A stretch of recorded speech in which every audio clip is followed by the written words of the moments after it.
흑인 억만장자이자 헌신적인 어머니인 지우는 고급 레스토랑에서 특별한 저녁 식사를 위해 아이들을 데리고 나가기로 했습니다. 하지만 도착하자마자 그녀는 굴욕을 당하고 거절당했습니다. 예약이 확정된 상태였음에도 말입니다. 아무도 상상하지 못했던 것은 오늘 저녁이 혁명의 시작을 알리는 것이었다는 것입니다. 레스토랑의 어두운 비밀을 밝혀낸 지우는 모든 것을 바꿀 놀라운 계획을 고안했습니다. 그날 밤은 특별할 예정이었습니다. 자신감 있고 성취감 있는 여성인 지우는 16세의 민준과 10세의 서연이라는 아이들이 선택한 파란색 드레스를 입었습니다. 세 사람은 송주컨으로 출발하여 인생의 작은 승리, 존중할 만한 승리를 축하할 준비를 했습니다. 하지만 레스토랑에 들어서자마자 지우는 무언가 이상하다는 것을 느꼈습니다. 분위기는 으스스하게 조용했습니다. 하지만 좋은 의미는 아니었습니다. 어떤 손님들의 맴도는 시선과 구석구석에서 들리는 속삭임은 그들의 존재가 환영받지 못한다는 것을 분명히 보여주었다. 그녀는 침착하게 서연의 손을 잡고 프런트 데스크로 다가갔고 민주는 주변에서 일어나는 모든 일에 주의를 기울이며 뒤달았다. 접수원은 그들을 보고 반응하기 전에 잠시 주저했다. 억지로 미소를 지으며 그는 물었다. 안녕하세요. 무엇을 도와드릴까요? 안녕하세요. 지우의 이름으로 예약이 있습니다.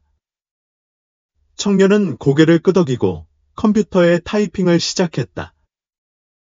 그들 사이의 침묵은 영원처럼 느껴졌다. 지우는 그가 조심스럽게 그녀의 시선을 피하고 변명을 찾듯 키보드를 두드리고 있다는 것을 알아챘다. 잠시 후 그는 마침내 대답했다. 저희 시스템에 예약이 없는 것 같습니다. 오늘 밤 예약이 맞나요? 지우는 침착함을 유지했다. 네, 확신합니다. 어제 전화해서 확인도 했습니다. 리셉셔니스트는 화면 옆에 있는 목록을 훑어보고 고개를 저었다. 안타깝게도 오늘 밤은 예약이 꽉 찼습니다. 여러분과 같은 분들을 위해서요. 불편을 끼쳐드려 죄송합니다. 그 순간 조용히 그 광경을 지켜보던 민준이 식당을 훑어보았다. 그는 즉시 적어도 5개의 빈 테이블을 알아챘다. 분노를 참을 수 없어 그는 갑자기 말했다. 우리 같은 사람들, 무슨 말이에요, 엄마? 진짜예요. 주변을 둘러보세요. 빈 테이블이 많이 있어요. 말도 안 돼요. 민준의 높은 목소리에 주변 식당 손님들이 주의를 끌었고 그들은 이제 호기심에 그 광경을 지켜보았다. 서연은 지우의 손을 꽉 잡았고 지우는 리셉셔니스트를 바라보며 심호흡을 했다. 알겠습니다. 알려주셔서 감사합니다. 그녀는 민준의 팔을 살며시 잡으며 떠날 시간이라고 신호를 보냈다. 엄마, 그냥 넘어갈 수 없어요. 거짓말이야. 그 소년이 항의했다. 서연이 작은 목소리로 물었다. 엄마, 왜 우리를 여기 두고 싶어 하지 않는 거야? 우리 때문인가? 지우는 딸의 눈높이에 무릎을 꿇고 부드러운 미소를 지었지만 마음은 무거웠다. 우리 때문이 아니야. 자기야, 그들 때문이야. 그저 그들이 아직 배울 게 많다는 뜻이야. 하지만 우리는 우리가 누구인지 알고 있고 아무도 그걸 우리에게서 빼앗을 수 없어. 세 사람은 식당을 나갔고 떠나는 동안에도 잠시 동안의 시선이 이어졌다. 차 안에서는 침묵이 짙게 감돌았다. 민주는 창밖을 응시하며 눈에 띄게 화가 났고 서연은 무릎 위에 손가락을 얹고 꼼지락거렸다. 몇 분 후, 민주는 폭발했다. 엄마, 이건 터무니없어. 어떻게 그런 일이 일어나게 둘 수 있어? 넌 지우야, 어떻게 감히? 그녀는 똑같은 차분한 어조로 대답했다. 아들아, 그게 일어나게 두느냐 안 하느냐가 문제가 아니야. 문제는 우리에게 있는 게 아니라 그들에게 있다는 걸 알아야 해. 중요한 건 이런 상황에 어떻게 대응하느냐는 거야. 그럼 우리는 뭘 해야 할까? 그냥 아무 일도 없었던 척해야 할까? 지우는 백미러로 그의 시선을 마주보며 살짝 미소를 지으며 대답했다. 아니, 민준아. 우리는 절대 가장하지 않아. 하지만 당장 소리를 지르거나 싸우는 것보다는 상황을 더 현명하게 처리할 방법이 있어. 집에 도착하자 지우는 곧장 사무실로 갔다. 신발을 벗고 의자에 앉아 컴퓨터를 켰다. 저녁의 무게가 완전히 자리 잡기 전에 마음을 채워야 했다. 그녀는 식당에 대한 조사를 시작했다. 몇 분 만에 그녀는 흥미로운 사실을 발견했다. 송주컨이 재정적으로 어려움을 겪고 있었다. 부채, 손님 감소, 임박한 폐업 소문. 지우는 밤새도록 깨어 있었고 눈을 화면에 고정했다. 모든 정보가 거기에 있었다. 재무 보고서, 매출 감소를 언급한 뉴스 기사, 심지어 차별의 반복적 패턴을 폭로하는 부정적인 고객 리뷰까지. 그녀가 더 많이 읽을수록 그들에게 일어난 일이 고립된 사건이 아니라는 것이 더 분명해졌다. 다음 날 아침, 지우는 민준과 서연이 이미 학교에 간 사이에 조용히 커피를 한 모금 마셨다. 테이블에 앉아 그녀의 전화가 진동했다. 그녀의 신뢰할 수 있는 변호사인 준우였다. 안녕, 지우. 방금 당신이 어젯밤에 온 메시지는 분명했다. 해결해야 할 심각한 문제가 있었다. 지우는 한숨을 쉬며 퉁명스럽게 대답했다. 네. 그리고 그것을 해결하려면 당신의 도움이 필요해요. 그들은 몇 시간 후에 지우의 사무실에서 만나기로 했다. 언제나 그렇듯이 라파엘은 정시에 도착했다. 그는 40대 남자였고 항상 흠잡을 데 없이 차려입었다. 나는 어젯밤에 일어난 일을 받아들이지 않을 거야. 라파엘. 받아들일 수 없어. 그들이 나에게 한 일뿐만 아니라 더 중요한 것은 그들이 내 아이들에게 한 일 때문이야. 그녀는 잠시 멈췄다가 말을 이었다. 서연의 표정이 보였다. 엄마, 우리가 여기 있는 걸 원치 않는 거야 라고 묻는 표정이었다. 얼마나 아픈지 알아. 라파엘은 고개를 끄덕이며 눈에 띄게 감동했다. 뭘 하고 싶어? 그 식당을 사고 싶어. 그녀가 대답했다. 그리고 무엇보다 그곳에서 일어나는 모든 일을 폭로하고 싶어. 그들이 사람들을 어떻게 대하는지, 누가 들어갈 수 있고 누가 들어갈 수 없는지 어떻게 결정하는지 알고 싶어. 라파엘은 잠시 침묵했다. 그는 지우가 결심했다는 걸 알았지만 이건 단순한 사업적 결정을 훨씬 넘어선 것이었다. 지우, 정말 그럴 거야. 파헤치기 시작하면 당신을 지치게 할 만한 것들을 발견할 수도 있어. 그리고 식당을 사는 건 돈만 문제가 아니야. 시간과 에너지가 필요하고 그들이 반격할 거라는 걸 알잖아. 그녀는 의자에서 몸을 앞으로 기울였다. 내가 안 하면 누가 하겠어? 라파엘은 잠시 주저한 후 고개를 끄덕였다. 좋아. 어디서부터 시작해야 할까? 지우는 자신의 계획을 설명했다. 라파엘은 직원으로 가장하고 식당에 잠입하여 식당이 어떻게 운영되는지 내부에서 파악할 것이다. 그녀는 그것이 섬세한 요청이라는 것을 알고 있었지만 라파엘은 그녀가 완전히 신뢰하는 유일한 사람이었다. 내가 웨이터가 되길 원해. 라파엘은 눈썹을 치켜 올리며 물었다. 나는 당신이 그곳에서 내 눈과 귀가 되어 주기를 바란다. 증거가 필요하고 이 일을 할 수 있는 사람은 당신뿐이다. 라파엘은 깊은 한숨을 쉬었지만 결국 동의했다.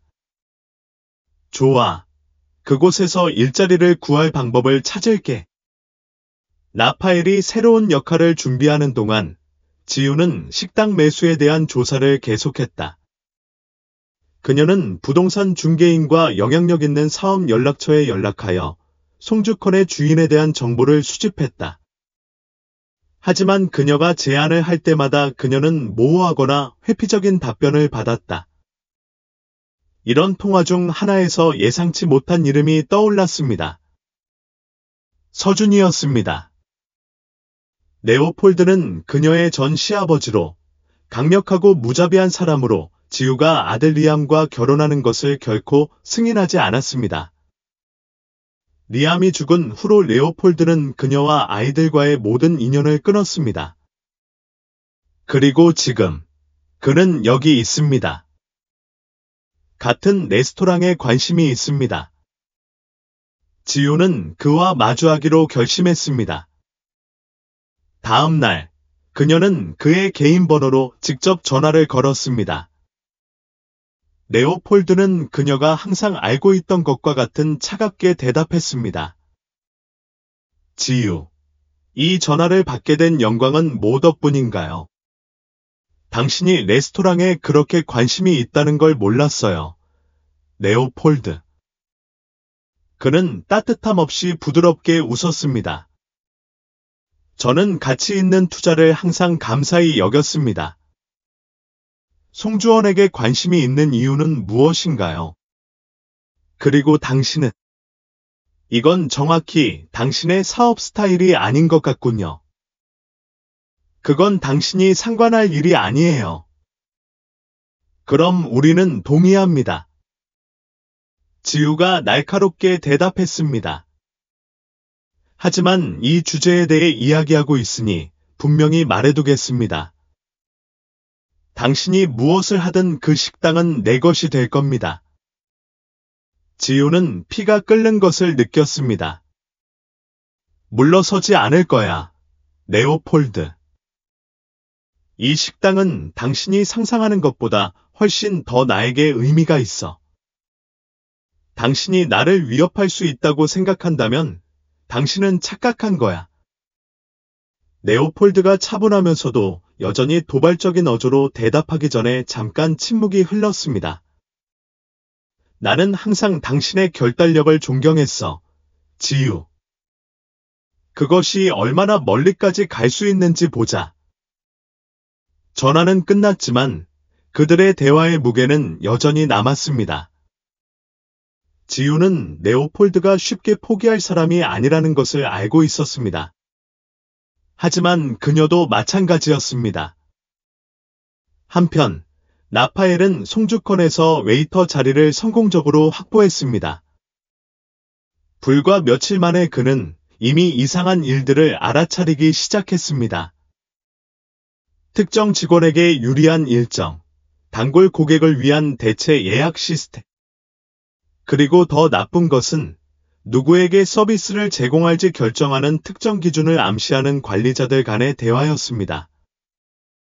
이러한 대화 중 하나에서 라파엘은 관리자가 말하는 것을 우연히 들었습니다. 어젯밤의 그 가족. 저는 그들이 우리 시설의 이미지에 맞지 않는다는 것을 알았습니다. 다행히도 그들은 다른 손님들을 불편하게 하기 전에 떠났습니다. 라파엘은 조심스럽게 메모를 했고 자신이 처음 상상했던 것보다 훨씬 더 심각한 일을 다루고 있다는 것을 충분히 알고 있었습니다. 지우는 레오폴드가 그녀의 길에 던진 도전에 맞서기 위해 준비하면서 소식을 기다렸습니다. 그의 이름이 그녀의 삶에서 다시 나타난 이후로 그녀는 상황의 무게가 그녀를 누르는 것을 느꼈습니다. 하지만 이번에는 그녀는 물러서지 않았습니다. 그는 강력하고 영향력 있고 무자비할 수도 있지만 그녀는 그가 한 번도 하지 못한 것을 가지고 있었습니다. 자신보다 더 큰 대의를 위해 싸우는 용기입니다. 그날 오후, 마침내 피할 수 없는 만남이 이루어졌습니다. 각자의 변호사가 요구한 대로 그들은 중립적인 회의실에서 마주보았습니다. 레오폴드가 먼저 들어와서 그녀가 너무나 잘 알고 있는 당당한 모습을 보여주었습니다. 그의 정장은 흠잡을 데 없었지만 그의 시선은 항상 차갑고 변함이 없었습니다. 지유. 그는 말을 시작했습니다. 당신이 항상 내 길을 가로막는 방법을 찾는 것이 궁금하지 않나요? 그녀는 그의 눈을 마주치며 대답했습니다. 궁금하지 않아요. 레오폴드. 의도적인 거예요. 특히 당신과 전혀 관련이 없는 일에 개입하기로 결정했을 때는요. 그는 실제로는 즐겁지 않은 듯 부드럽게 웃었습니다. 그리고 정확히 당신과 무슨 상관이 있어요? 이 레스토랑. 순진하지 마세요. 당신이 투자를 찾고 있지 않다는 것은 누구나 알고 있습니다. 당신이 원하는 것은 복수입니다. 지우는 팔짱을 끼고 그녀 안에서 끓어오르는 분노를 억제하려고 애썼습니다. 복수. 그게 당신 생각이에요. 이건 복수가 아니라 정의에 관한 거야. 이 식당은 그날 밤 나와 내 아이들에게 일어난 일을 상징해. 10살 난 딸이 눈을 마주치고 왜 환영받지 못하느냐고 묻는 게 어떤 기분인지 알아. 그녀는 그를 쳐다보며 어떤 반응이 있을지 찾아보았지만 그의 얼굴은 읽을 수 없었다. 아니, 물론 그렇지 않아. 레오폴드는 몸을 앞으로 기울여 테이블에 팔을 얹었다. 그렇지 않아. 나는 내 선택 때문에 아들을 잃었어. 지유. 내가 그를 그 길로 인도했어. 그의 목소리는 낮았지만 독이 묻어 있었다. 잠시. 지유는 발 밑에 땅이 흔들리는 것을 느꼈다. 무슨 소리야? 내 아들. 리엄. 레오폴드는 입술을 다물었다. 그가 널 만나지 않았더라도 여전히 여기 있을 거야. 하지만 그는 널 선택했어. 우리 가족의 일원이 되어서는 안 될 흑인 여성. 그의 말은 일격처럼 맞았다. 지우는 레오폴드가 자신을 받아들인 적이 없다는 걸 항상 알고 있었지만 그런 잔인한 말을 큰 소리로 하는 걸 듣는 건 여전히 아팠다. 네가 날 좋아하지 않는다는 걸 알았어. 레오폴드. 그녀가 부드럽게 말했다. 하지만 내가 그렇게 증오스러운 말을 할 수 있다고는 상상도 못했어. 리암은 인간이었기 때문에 죽었지. 날 사랑해서 죽은 게 아니야. 레오폴드는 쓴웃음을 지었다. 그는 복잡한 삶을 선택했기 때문에 죽었어. 지유. 너는 그를 결코 보호할 수 없었어. 내 자식을 보호할 수 없듯이 지유의 심장 박동이 빨라졌다. 내 자식에 대해 감히 말하지 마. 그들은 네가 될 수 있는 것보다 더 강해. 그리고 너와 달리, 레오폴드, 나는 숨을 벽을 쌓지 않아. 나는 정면으로 도전해봤어. 레오폴드는 웃었지만 거기에는 진정한 기쁨이 없었다. 그리고 이 모든 것으로 무엇을 이루고 싶은가? 레스토랑을 사는 것인가? 또 다른 장애물을 극복할 수 있는 능력에 대한 웅장한 연설을 하는 것인가? 아무것도 바뀌지 않을 거야. 지유. 세상이 바뀌지 않을 거야. 그녀는 그에게 다가가 눈을 마주쳤다. 세상 전체가 바뀌지는 않을지도 몰라. 하지만 그 레스토랑에 들어오는 사람들의 세상은 바뀔 거야. 언젠가 이 이야기를 듣는 사람들의 세상은 바뀔 거야. 그녀는 잠시 멈췄다가 확고한 결의로 덧붙였다. 그리고 무엇보다도 내 아이들의 세상이 바뀔 거야. 그들은 엄마가 결코 고개를 숙이지 않았다는 걸 알게 될 거야. 레오폴드는 즉시 대답하지 않았다. 대화가 시작된 이래 처음으로 그는 불안해 보였다. 그는 일어나 재킷을 고쳐 입고 말했다. 당신의 결의가 얼마나 멀리까지 갈지 보자. 그가 방에서 나가자 지우는 천천히 앉아 숨을 고르려고 했다. 그녀는 떨고 있었지만 두려움 때문이 아니었다. 분노였다. 슬픔이었다. 그녀는 아이들에 대해 생각했다. 아이들과 그가 그녀에게 상징하는 것, 그리고 그녀는 레오폴드나 다른 누구도 그녀가 짓고 있는 것을 지우지 않을 것이라고 스스로에게 약속했다. 나중에 라파엘이 그녀의 사무실에 도착하여 레스토랑에서 발견한 것에 대한 중요한 정보를 가져왔다. 그는 피곤해 보였지만 단호해 보였다.